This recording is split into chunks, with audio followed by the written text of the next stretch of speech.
Welcome into WeAreSC. Welcome into Four Downs. This is Erik McKinney, joined by Greg Katz. Greg, we are looking at USC going up on the weekender to Cal for maybe the last time. Seems like the last time as conference rivals here. 110th meeting.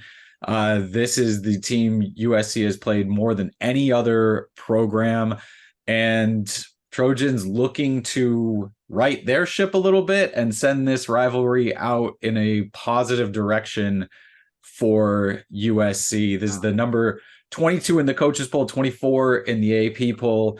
Trojans 6-2 this year, going to Cal 3-4. Cal coming off a bye week, but also a sort of demolition at the hands of a Utah team that USC just played close. Let's jump into first down here, and that's with that USC offense on the field. For you, when you're watching that, what's the one thing that you're looking for on Saturday, 1 p.m. kick up there at Berkeley, when USC's offense is on the field?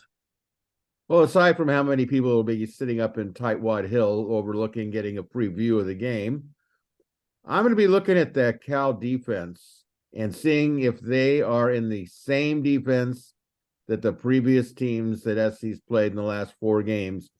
And what kind of alerts me or gives me a little bit of hesitation is they've had 2 weeks to get that defense right. And there's been no sense that SC has been able to understand that defense, or they understand it, but they can't help themselves. They have to pass. They just have to do it because I want to be able to do it. And it all falls on, and this is kind of a good thing, it all falls on the shoulders of Lincoln Riley. He's the offensive coordinator. He doesn't have to send any messages to anybody. He is the messenger. So what is he going to do? SC's in a position now where they can't afford to lose to anything or anybody. One more loss. Now, look, you can lose to Washington or Oregon and say, well, we played the best 2 teams in the conference and we didn't win.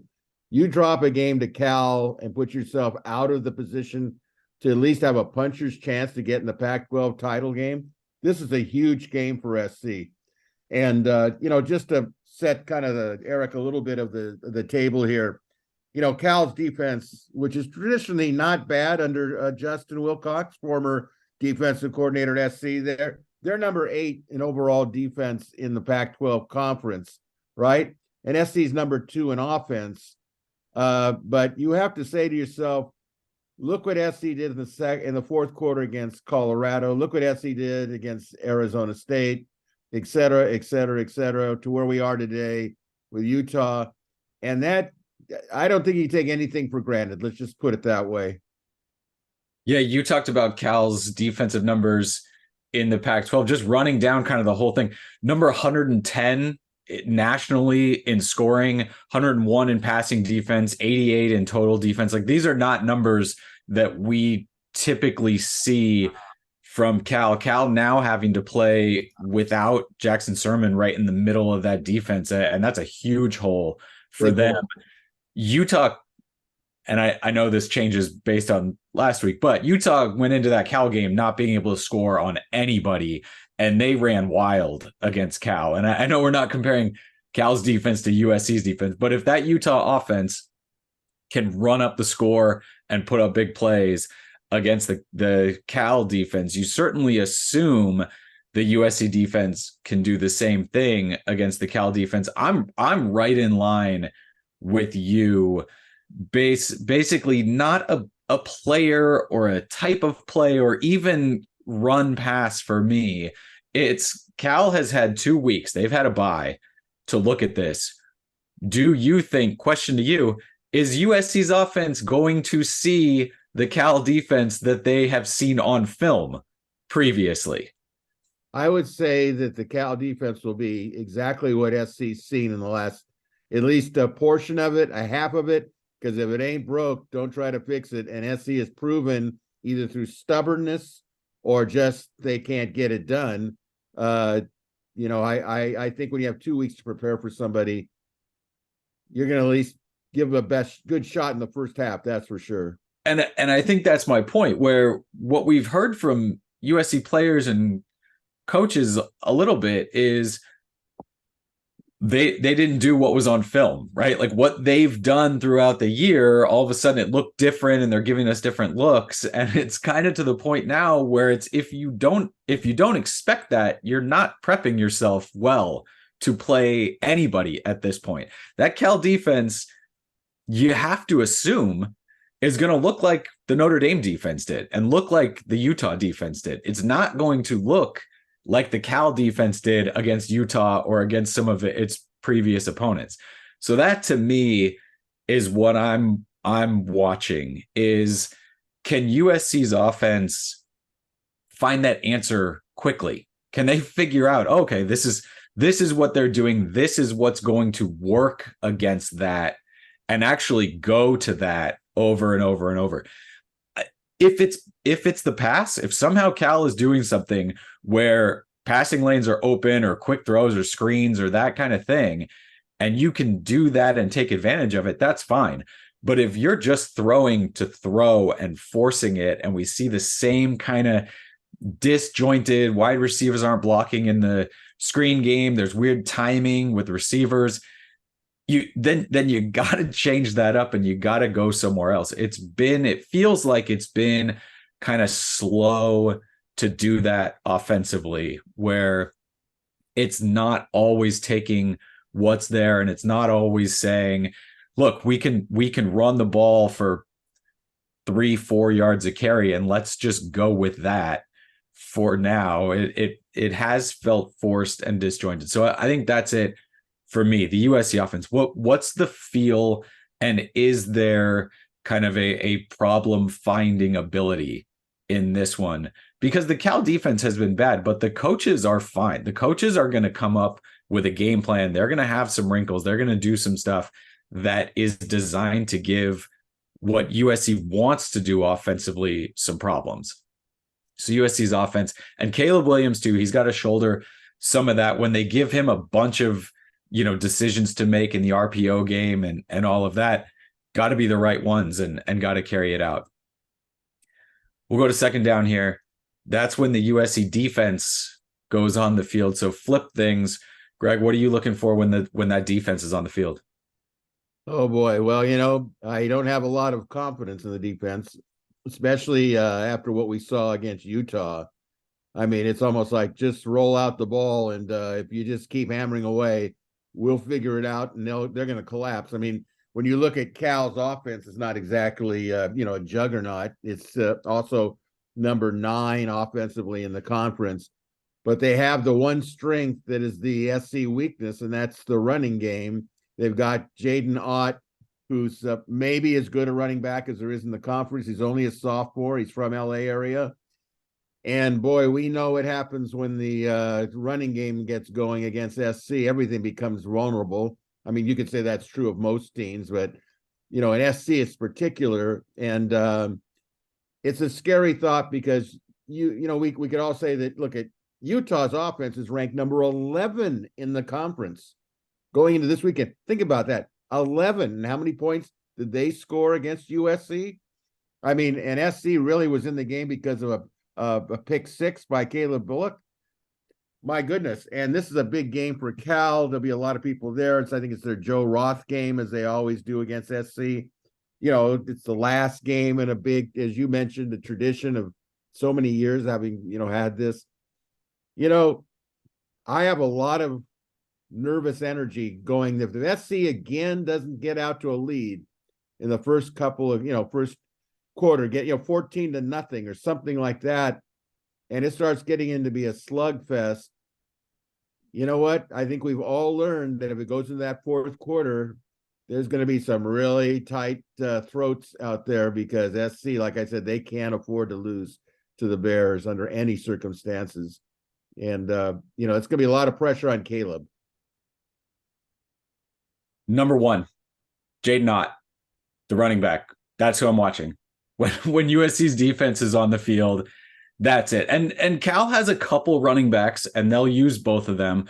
But we knew, and we talked about going into that Utah game, those 2 running backs, Sione Vaki and Jaquindon Jackson, you had to stop them. and they combined for I think 335 yards of offense in that game. You have to stop Jaden Ott in this game, and that's it. If Cal's quarterback, right, redshirt freshman Francisco Mendoza, if he throws it all over the place and their receivers are making plays and pulling down 50-50 balls and they're running everywhere, okay, that's fine. You cannot let Jaden Ott beat you in this game. You just can't. You have to load up on him in the passing game. You can't give him really good matchups. He caught 7 passes for 70 yards against USC last year. He hasn't been as much of a receiving threat, but he did just have a long touchdown catch and run against Utah 2 weeks ago. So he can do it out there. If he gets favorable matchups, Cal will get him the ball through the air, and they're going to give him the ball a bunch on the ground. I think you saw... Erik, let me ask you a question since you brought it up. Yeah. What are the odds that we're going to see Jaden Ott in a wheel route this game? Do you think it's a possibility they'll at least do it once or twice? I think they'll give him a shot. I think they'll give him a shot at it. Yes. So, but he's the guy. He can't go for 200 yards in this game. You just can't let him. You have to be okay one-on-ones outside. And Cal's receivers they're fine. Cal has some talent in the skill positions. If the quarterback beats you, you live with it. Jaden Ott can't beat you. That's all I'm watching, is you cannot let him pile up yards. And it's going to be fascinating. Again, we're talking about the USC defense. Bear Alexander can't play in the first half of this game. So USC is going to have to do it against Jaden Ott early without Bear Alexander, who has been, I think, by far the best defensive lineman for USC in terms of causing havoc and throwing off running lanes and all of that. So those guys, Stanley and Dejon Benton, Keon Bars, those guys in the middle there, Tyrone Taleni, they're going to have to really step up and play really well early, as Cal certainly is going to kind of want to set the tone with Bear Alexander not in there. No, I think you make some good points. And if I'm Fernando Mendoza, redshirt freshman, all I do is take a look at what Utah quarterback did the week before, unheralded quarterback, the pig farmer, as they refer to him as. Well, if I'm Fernando Mendoza, I'm saying, you know what, that brings me a lot of confidence. If he can do it, I can certainly do it. Do we know, does he have any ranching or farming in his background to get a sense of how worried we should be about him? Check the press guide on that one. That should be a note in there now for all opposing quarterbacks. Agriculture will be the death of the Trojans. But he can run a little bit. There's some designed runs. What Utah did with Bryson Barnes there will certainly be on the radar for those Cal coaches. The quarterback here is not a phenomenal athlete, but he'll pick up some yards and he'll scramble a bit. And quarterbacks have hurt USC doing that, even kind of the non-running quarterbacks. So again, another thing to watch when USC's out there on defense. All right, let's go to third down here. And as always, that's with the help of our friends at Prize Picks. Prize Picks is the simplest form of real money daily fantasy. Pits you against the numbers. Whether you're a fantasy sports nut or a casual fan looking to add some excitement to the games, Prize Picks is the perfect game for you. Go to prizepicks.com or download the app. Enter promo code SC. Make sure you enter that promo code SC. Prize Picks will match your first deposit up to $100. What you do is you pick 2 to 6 players, and you can win up to 25 times your money. With those 2 to 6 players, you're going to pick more or less in terms of the number given, and we'll give you a look, Greg. Let's go ahead and take a look at what I'm going with this week.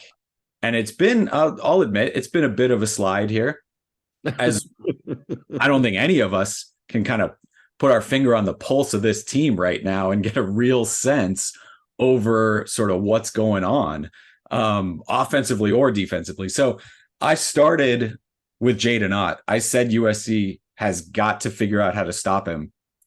I think that Cal feeds him enough so that he goes more than that 74.5 rushing yards number. I think we had Jaquindon Jackson in here last week, and I think it was around the same number went over and he cleared that pretty easily. I'm going to go Taj Washington again. I think it was maybe a couple weeks ago.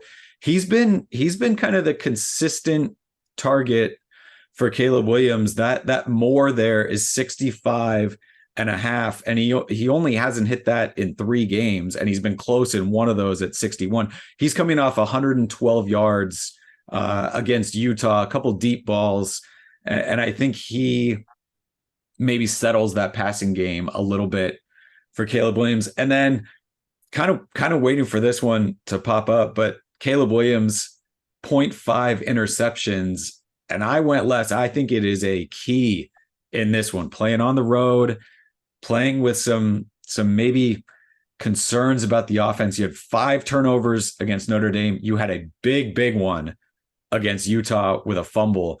I think USC in this one does what they can to kind of keep a clean sheet with turnovers, and Caleb does not throw an interception, so he goes less on those interceptions. Curious about your take on any of those. So that's kind of Cal running game and USC passing game we have in terms of those numbers. Well, based, I think, on your excellent evaluation of it, I think Ott is definitely going to have more than 74 yards rushing. I think Washington has proven to be the big play receiver at this point, and you look at his statistics, how can you not say more, right? So it gets down to Caleb Williams, who's, having some challenges here in his second year after his post-Heisman Trophy winning year. I'm going to say he won't throw one, but it won't shock me if he does throw one or even 2. But I'm going to go that he's going to play a clean game and he's going to do well, because if he doesn't, you'd really have to say it's got to be in his head now. There's just no way that he could have another game where it's a turnover, especially by interception. He knows what's at stake, but you hate to think that last year he played kind of freewheeling, so he didn't feel a lot of pressure. Now I think he's been sacked enough times that he's not fully concentrating on what he's looking at. And I think even just throwing, when you watch him and he throws off his back foot, he's forcing it. He's trying to make it happen rather than let it happen. And when he tries to make it happen, that's when the interceptions can come. But, Wilcox isn't a dummy. He's a good defensive coordinator. That's his bread and butter. So he's going to try to set up Caleb Williams and give him looks that he thinks are open. Maybe someone's going to spy it and step in the lane when you go, well, where'd he come from? So, but I'll stay optimistic and say that he won't throw an interception. How's that? Yeah, you can tell me next week that in your mind this whole time you've actually been thinking he's definitely going to throw one, but just wanted to decide with me to be nice. I appreciate that. It's the holiday spirit. Let's go to 4th down here. And that's kind of our number, our stat, the one that you're looking at that you think is going to be key in this one. What do you have this week? Well, you know what? I don't want to, if it's not, like I said before, if it's not broken, don't try to fix it. I'm still going to say 25. I'm going to say that Cal cannot score more than 25 points. Last week, I got a little lucky there. I said that, Utah could not score more than 25 points, or the Trojans would be in it. I didn't necessarily think they'd get upset or they'd lose, but it would become a real difficult situation. It would be a ball game in the 4th quarter. It was Utah scored 34 points. And the truth was, without Caleb Bullock's interception, the SC offense wasn't exactly, burning the place down, so to speak. But I still think it's 25 points. If Cal gets 25 points, I don't care how they get it, but if they get 25 points and they go into that 4th quarter, you don't know. Although I will say this, that, Dennis Lynch has been a really pleasant surprise, because you figured, he could be the difference between winning and losing, and he hasn't been the difference, really. He's really come through in all sorts of environments now. So I have a lot of confidence in him, but they need to make sure that they're not in the 4th quarter, and all of a sudden you look up and go, oh, Cal's got 35 points. I don't know if it'd be shocking, but can't allow it to happen. Let's put it that way. Yeah. So I've got two numbers. One of them is number one, and that's number one on both sides. That's Jaden Ott for Cal, and I talked a lot about him, but I think he's so key to kind of what Cal could do and what has hurt USC, especially the last couple weeks, that I think it's worth talking about him again. But then the flip side is Zachariah Branch for USC. Cal's special teams have not been good. They gave up a punt return touchdown to Roma Dunze at Washington. Not good really at kick coverage or at punt coverage. Justin Wilcox talked about how good Zachariah Branch is, and all the coaches know. And then game time comes, and I don't know, they forget and they punt to him. So we'll see. We'll see if he gets a shot. But I think he, the touchdown run against Utah wasn't anything where he had to really show a lot of, what he could do athletically, kind of a walk-in thing. But he gives USC that spark. And I wouldn't be surprised maybe if he got the ball in his hands a little bit more in this one, to see if you could get kind of some cheap yards where he makes a couple guys miss and then he goes on a play where USC talks all the time about we don't have 11 guys doing the right thing. Well, if you get the ball to him, you may only need 2 guys doing the right thing, and you can do pretty well. So those 2 guys giving their teams a big spark in this one, I think, is key. And then the other number is 7. Cal has 7 sacks as a team coming into this game. They have not been great at getting after the quarterback and bringing them down. Xavier Carlton is an outside linebacker, edge rusher, and he was the guy that USC offensive line coach Josh Henson pointed to pretty quickly as, that's a guy that jumps out, stands out, and 6'6", 270 on the edge and gives tackles some problems, but he has 2 sacks this year. And so you look at it overall, again, Jackson Sermon has one of those sacks, and he's not going to play on Saturday. So this is not a team that has really done a great job in bothering the quarterback.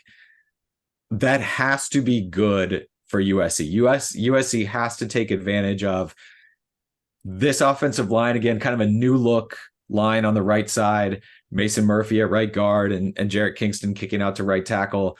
They've got to make sure that Caleb Williams is comfortable in that pocket. You talked about kind of fading back and throwing off his back foot. There's times where it feels like the play's there and he wants a bigger play, but there's also times where you can tell that he's still feeling pass rush that was there kind of consistently for big chunks of the season. When it's there, when it's not there, there's times where it feels like Caleb Williams just feels it. And so if the USC offensive line can make sure that he doesn't feel it and he has the time he needs, I think that goes a long way in terms of getting everybody comfortable a little bit and going on time and in rhythm with this offense. So we'll see. We can talk a lot about this team, and then it turns out kickoff happens, and then we find out what USC team is taking the field. Is it the team at Boulder that rolled Colorado for a half and then fell asleep? Is it the team at the Coliseum against Arizona that forgot to come onto the sideline until the second quarter? Don't know at this point. The hope, again, always is that they know what's ahead and that they still do have an opportunity for some big wins this year. It was always set up like this. So we'll see if they can kind of right the ship, stop this 2-game losing streak, maintain a ranking by going up to Berkeley and beating a Cal team that, again, is coming off a bye, but should not pose a huge threat. But a few teams this year have fallen in that category. So we will see everybody after that. Enjoy watching the Trojans take on the Golden Bears for maybe the last time in a while. Hopefully not. Hopefully we can keep some of these kind of in-state rivalries going. But for Greg Katz, this is Erik McKinney. Thanks for watching WeAreSC. Thanks for watching 4 Downs. Enjoy USC Cal Saturday afternoon.